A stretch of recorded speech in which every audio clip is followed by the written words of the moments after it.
Welcome back, ladies and gentlemen, to video 3. First things first, hit that like button and the subscribe button to help out with the algorithm.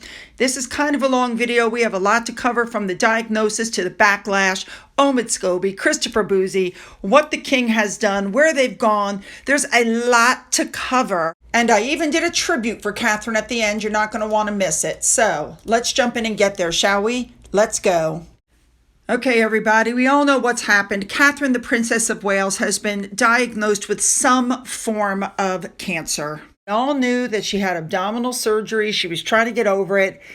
There were all kinds of horrible conspiracy theories online, horrible tweets put out by people. She had surgery. They said everything was fine, but then tests after the surgery confirmed that she had cancer. She's not saying what kind of cancer. Who cares? Nobody needs to know what kind of cancer it is.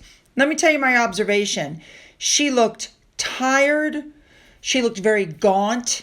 To me, I know she says she's well and she's healthy, but chemo is hard on anybody. And in these pictures, she just looks like she has been through the ringer, not only from the treatments, but from what people have been saying about her online.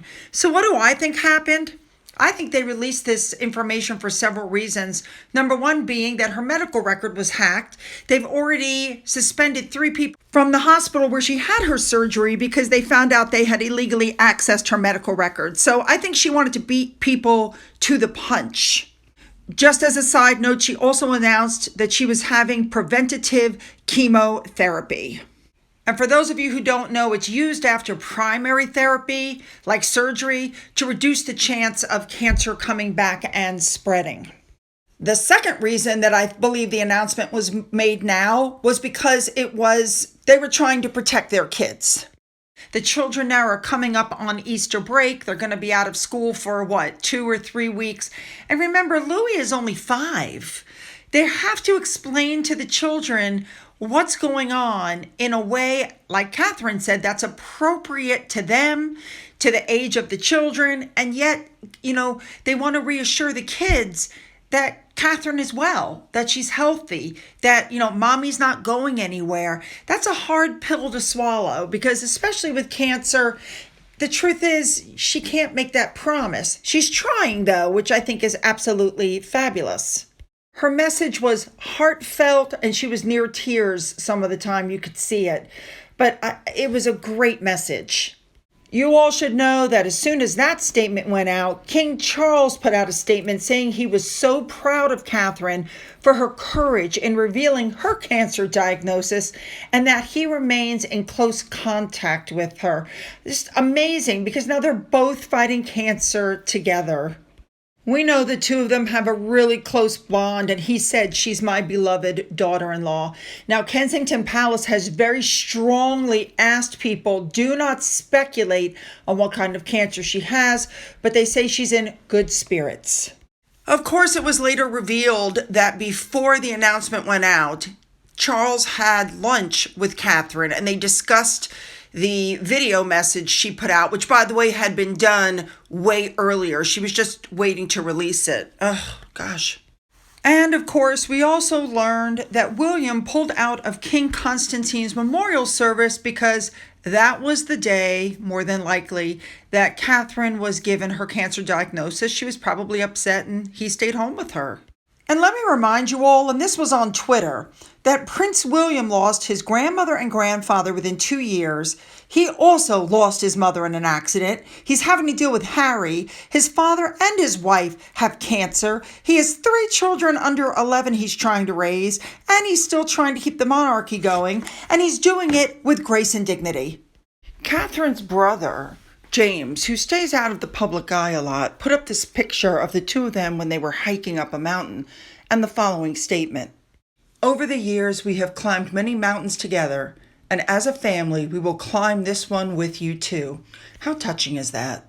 And with all of this going on, here comes freaking Omid Scobie. He puts up a picture of an alarm clock set for 6 p.m., which is the exact time that Catherine released her statement, 1 hour before the public knew it was coming. So somehow behind the scenes, he knew that there was going to be some sort of a major statement. My guess would be that it was probably Rob Jobson who dropped the bomb on, to Omid Scobie. Somebody knew something and leaked it to Omid. And of course, he couldn't help. He's such a disgusting little man. Like, shame on him. The backlash, though, came. And so Omid, probably because Harry and Meghan told him to, deleted the picture of the alarm clock, which everybody said was absolutely tasteless. And all of a sudden, he's changed his tune and he's putting up supportive tweets. Oh, poor Catherine. She has cancer. Blah, blah, blah, blah, blah. Because the tide of public opinion was going to carry his little away if he didn't change his tune. The backlash for Omid was so bad, he had to put up this statement saying that there was word circulating, an announcement was coming at 6 p.m., and he tweeted that image for the time to keep an eye out. But when he learned how serious the news was, he removed the tweet to stop speculation taking place underneath. It's upsetting and disturbing now to see the post being portrayed as some sort of sick countdown by the Mail. I try to shrug off lives like these, but this one was too disgusting to ignore. So in the middle of all this, essentially, Omid has now turned himself into a victim. Wow, who does that sound like? Now, what did you guys think was going to happen next? Okay, let's be fair. If Harry and Meghan had not released a statement, everybody would be screaming they didn't release a statement. So they released a statement, but I think it's a bunch of bunk. This is what they said. We wish health and healing for Kate. Her name is Princess Catherine, thank you. We wish health and healing for Kate and the family, and hope that they are able to do so privately and in peace. Considering it was the Sussex squad that put up all these horrible, disgusting conspiracy theories about where's Catherine, what's happened to Catherine, everything from she was having an affair to William beat her up, and all of this is going on behind the scenes while she's battling cancer. How horrible is that? Now, the articles are saying it would be the normal run of things to go and see your sister-in-law who's had a serious operation and see your niece and nephews, but it isn't normal. It's terribly sad. Okay, they're saying that with everything going on, William still doesn't feel that Harry can be trusted, and he doesn't think William will ever agree to the readmission of Harry into the family unless he clearly apologizes publicly and moves forward. I think we all know that will never happen. So I said in my live the other day, how much do you want to bet that in the next few days, Harry and Meghan are going to drop pictures of their kids? You want to bet? You want to bet? I guarantee you they cannot stand it. They're going to try to pull the attention back to them in some way, some form. And it's interesting. Catherine's got cancer, but they're saying that Harry is definitely on the outer circle. He has no clue what's going on, and he shouldn't have. Could you imagine if Harry and Meghan were aware of all of the medical problems and what all was going on? Could you imagine how quickly they probably would have leaked that? God knows, or they might have sold it. I mean, there's a reason why they're not in the inner circle anymore. And while they have yet to drop pictures of their kids, people are noticing that Harry and Meghan are absolutely pushing their own agenda. These headlines are popping up now. Ready? Meghan Markle seems mastermind for her new venture. She needs a CEO. Meghan keenly aware people see her as a princess. You get it? People also notice that compared to the statement put out by Charles and put out by Catherine's brother, that Harry and Meghan's statement was quite cold and unfeeling, and they made sure that their titles were used, but yet they called her Kate. Once again, they made sure that in some way they were elevated, in my opinion, above her. And of course, the Sussex camp is now leaking information. Here we go. Harry and Meghan have reached out to William and Kate after her shock diagnosis. Well, who do you think released that information? Why was that made public? It was made public to make Harry and Meghan not look so bad. Now, we don't know if it was a phone call, a video call, a message. They're saying Harry might fly back to the UK. Let me just tell you right now, Harry and Meghan are not going to fly to the UK to visit Catherine. William does not want them there. And the fact that they're releasing this kind of information shows that they have not changed their business model at all. Hey, Meghan, you know your father's had 2 heart attacks and a stroke. Why don't you send him best wishes? Yeah, that's right. He hasn't got any money or a platform for you. Do the world a favor, Harry and Meghan, and keep the royal family out of your mouth. All of them. Just shut up. And if all of this wasn't bad enough, Harry once again decided he was going to try to use this news to step back into the royal family. And once again, he was flatly rejected by the palace. They don't want him. And he's finished. He just won't accept it. Rishi Sunak, the Prime Minister, also put out a statement and addressed the horrible treatment of Catherine. Too bad that this was not addressed. You know what I'm saying? She had to come out and tell people she had cancer for people to do the right thing. But Catherine, who it turns out is one of the most beloved women of the world, even the anti-monarchist group, the people who want to get rid of the monarchy, sent a message of support to Catherine.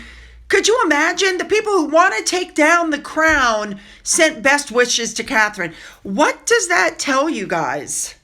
Moving on, though, there's been backlash, not just for Harry and Meghan and not just for Omid Scobie and the Sussex Squad, but for multiple celebrities who we know poked fun at Catherine. Kim Kardashian, I'm going to go find Kate. Blake Lively, Andy Cohen, John Oliver. They all said some horrible things. The general public is really, really mad and upset. For instance, somebody went back to see if Kim Kardashian had removed her tweet after the cancer diagnosis came out. Guess what? She didn't. At least not at this time. As I'm recording this, she hasn't. Nobody's put out an apology except for one person. Blake Lively deleted the post that she put up about Catherine and wrote the following post, that she was mortified. And she said, I'm sure no one cares today, but I feel like I have to acknowledge this. I made a silly post about the Photoshop fails frenzy, and oh man, that post has mortified me today.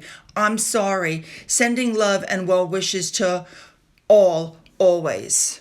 So essentially what's going on is the public is taking care of the trolls in the Sussex Squad because Meghan and Harry can't or won't. And what's being said now is that crow is being served to the trolls and they're saying, eat up. This is an arrogant goblin army that shuffled through the ranks of the swamps of bad jokes, hot takes, and nonsense about body doubles, and they've all been silenced by Catherine's cancer diagnosis. So they can all go back to obscurity.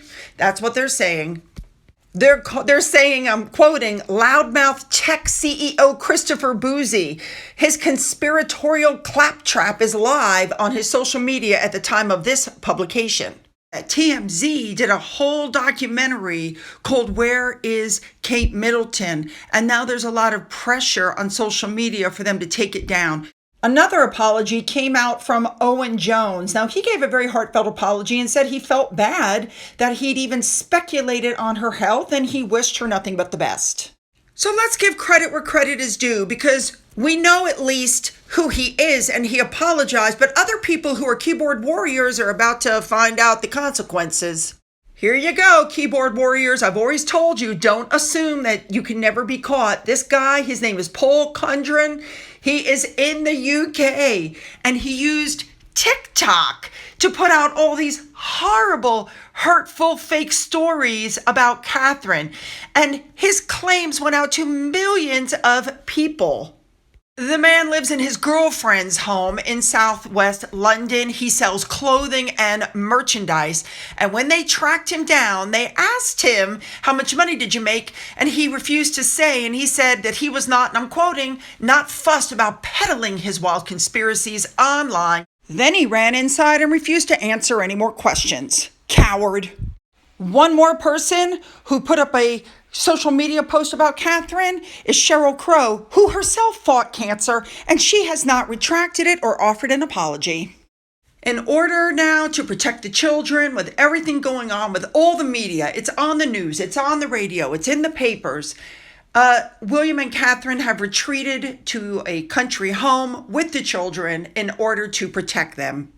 I have no doubt that this is the time when they're really going to have to tell the children what's going on, what they're going to see in the media, and they're teaching the children about ignoring what they're reading, that it's not real. What these people did to Catherine is very much like what they did to Princess Diana. Nobody learns. So I've decided to put together a little tribute here. These are iconic videos and pictures of Catherine, along with the headlines that have come out. The name of the song that I used for this tribute is called The Moment. Please enjoy.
All right, you guys, don't forget to hit the like button and the subscribe button. If you've already done that, just double check, make sure you're still subscribed. Put those comments down below, make sure they're good because I'm reading them. Don't forget to go into the description box where you'll find the links to my Twitter, my Gettr, my Rumble, my email, my Patreon, absolutely everything. For those of you who've donated to my coffee fund, thank you so much. And as always, you guys, have a great day.